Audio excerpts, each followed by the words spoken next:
Hey everybody, Big Anklevich here, podcaster, author, and toy collector. I'm going to go with toy collector from now on instead of toy enthusiast. I don't know why I ever used the word enthusiast. Who uses that word? What kind of a stupid choice was that? Anyways, toy collector here, Big Anklevich, and I'm coming to you live from my empty wall of voodoo. Yes, we're still involved with the remodel and stuff that we're doing here, and so they're still empty. But we're on the downhill slope, so maybe there'll come a time soon that I get my background back up, and these videos are a little more pleasant to watch when you can look at something other than me. Anyways, I'm coming at you today with a video where I just thought I'd talk to you guys a little bit about an obsession that I have acquired recently.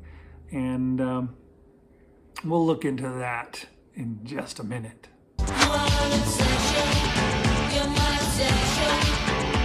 So a few months ago, I was scrolling through Instagram, which is not something I do very often, but this one particular day I was. And as I was scrolling, I came across this picture. This is a picture from an account called Empire Toy Works, which you've probably heard of it because I'm the last person that you're going to hear of, so I'm sure you've heard of everything else first. But anyways, Empire Toy Works has built this playset, he calls it, called Rotgut Station. And it is just this amazing, amazing piece of art, if you ask me. If you look at this thing, you can see all the astounding detail in this picture. This city is just, it's full of imagery and full of art. Look at the lighting, all the little details, like, you know, you've got the plants that are fungus, I guess is what they're supposed to be, little mushrooms growing here and other funguses growing there. You have some really interesting combinations of things, which turned out to be one of my favorite things. You had, Tweaky in the background from Buck Rogers, and then you have these custom Daft Punk figures that he's got here. You've got some Star Wars people in it. You've got Doctor Who standing there next to the TARDIS. And he's got other custom figures where he's taken, I believe they're acid rain figures, and he's put, heads of aliens from Star Wars on them. So he's got a hammerhead, but it's not the regular hammerhead that you see. It's just, it blew me away looking at this picture. I sat there and I looked at this thing forever, and then I went in and I looked at the rest of his Instagram. Clicked in there and I started scrolling through all of his pictures, and he has a lot of them. He does, I think, a picture a day, and each one of them is full of artistry. He makes sure the lighting is fantastic in every single one of them. The guy's a really great photographer, and he has just these great pictures. They're so interesting. And they're so varied, and he works in characters from what feels like hundreds of different toy lines, different intellectual properties. And I was just mesmerized by the pictures that I saw. And I scrolled and I scrolled and I scrolled through a lot of them. I went probably more than a year, probably 2 or 3 years back looking at his pictures, and I loved them. I really loved them, and I wanted, after looking at this for a certain amount of time, I wanted to do that too. I wanted to have my own Rotgut Station style play set. A place that was, a hub for toys from every universe, or, in this case, you would think people from each universe. Now, up until that point, I had almost no 3 3/4 inch figures. So it was going to be a bit of an undertaking to acquire the denizens of my space station. And I wondered what kind of a look, feel I wanted to go for with mine. Did I want it to be exactly like Rotgut Station or something different? I felt like it would be cool if I was able to incorporate a little bit more nature into it. Earlier this year, I went to Disney World for the first time in, I don't know, 20 years or so. And we were able to get to that Galaxy's Edge Star Wars park. It was all right. I'm not particularly into the sequel movies, so I didn't get too excited about it, but it was sure neat to see a life-size replica of the Millennium Falcon or some of the other spaceships that we've seen in Star Wars. Unfortunately, we went on a day when it was raining the entire day, and so it was kind of miserable for us. You couldn't really spend a lot of time out in it. It sucked. You wanted to get out of the outdoors and into whatever thing that you could to hide out from the rain. So I didn't really get a great experience of it. But when I was there, I was able to look at all of that really cool stuff. The Millennium Falcon, the other spaceships, the garage where they'd made a replica of like somebody who fixes, I don't know, speeders and stuff like that. And I really loved the architecture where they had all the buildings kind of built into rock faces. You know, it was just all incorporated into that that look and that feel. And I thought that would be a really cool thing to port over to a little miniature play set.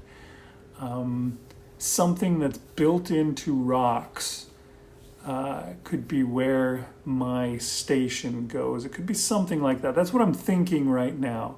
I guess we'll see if that changes. Maybe I'll change my mind and I'll be like, ah, shoot, no, I can't do that. I gotta do something more standard, more just cityscape or something like that. I kind of want to have both. I want to have the rocks, I want to have trees, and I want to have the cityscape. It all just kind of jammed in together. And we'll see how it goes. I haven't really been able to get started on any of it because I have been in the middle of this remodeling thing that we've been doing in our house. We've been having our floors ripped out and rearranged and replaced with new stuff. We're doing our kitchen, and we had to rip all of that out and then replace. We had to take all the stuff that was on our main floor, all our little possessions, and take them upstairs and pack them away. That's why my bookshelves are empty right now. As you can see behind me, I had to take everything down and pack it upstairs. It's all in boxes right now, which was a lot of work. And it's kind of depressing in here without it. It makes me sad. All I've got is these few figures that I required in the time since I took everything up. But I've got them back in place, and once we get them secured to the walls and all set to go, then I can get back to it and I can fill them back up, and that'll be nice. But it's hard to find time for everything. Unfortunately, putting the toys back up on my shelves is not priority number one yet. There's many other things like getting our kitchen. We still don't even have a sink yet. So getting that taken care of is kind of taking priority for now, but we'll see. We'll see if I can change that.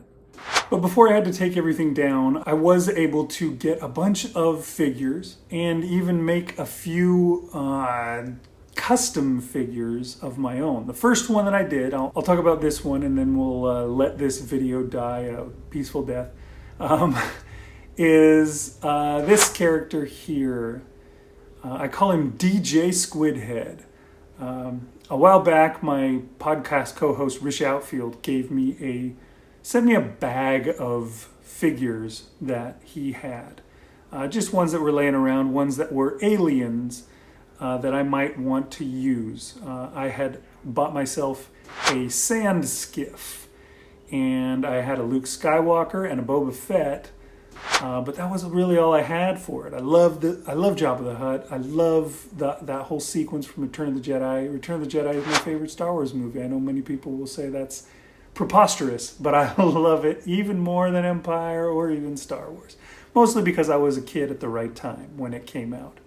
But I got myself a sand skiff, and he gave me a bunch of figures that I could throw on there as the skiff guards until I was able to get myself some skiff guards. And in this bag of figures, one of them was Squidhead. And it was a Power of the Force Squidhead, not an amazing figure. Couldn't really do a whole lot with it, but I thought it would be fun to make a Squidhead that looked like he was wearing casual clothes. He was an everyday dude. And I happened to be at Ross, and I found this guy called Bone Wasp. I don't know what he is normally, but he just looks like a dude wearing sweats and a cool jacket and some cool sneakers. So I figured if I took that guy, and I hate his head, I don't know what it is. It looks like it's some kind of Muppet looking thing, or maybe a mask pulled over his head. Like it looks almost like it could be a beanie that just goes all the way down over his face. I don't know. It's weird and I hate it. And so I figured if I took that head off and I replaced it with Squidhead's head, that could be pretty cool. And it's like Squidhead on his day off, or it's DJ Squidhead. And so that's what I did. I took his head off, and I took the head of Squidhead off. They had a different connector, unfortunately. The ball and socket on the Fortnite guy comes up from the body, whereas the ball and socket from the Squidhead comes down out of the head. So I had to clip that off and drill a hole out for the ball and socket to go into.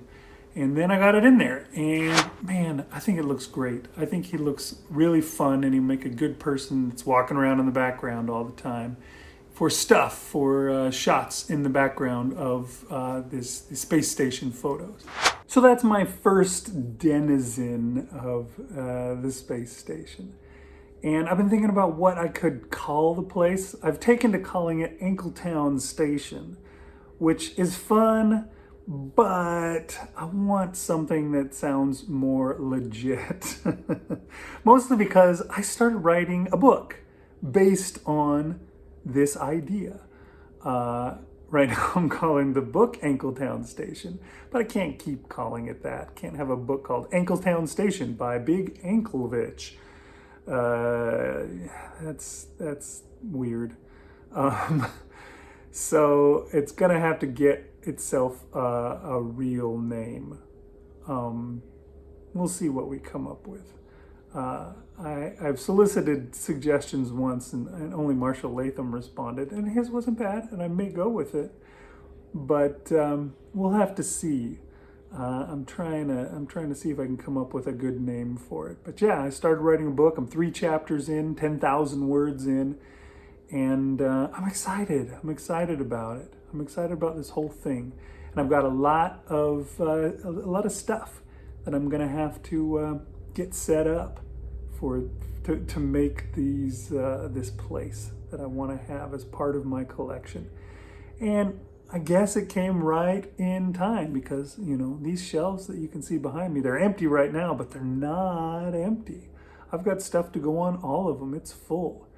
And the only way that I can add stuff to my collection is by removing stuff from my collection because I don't have any place else to put it.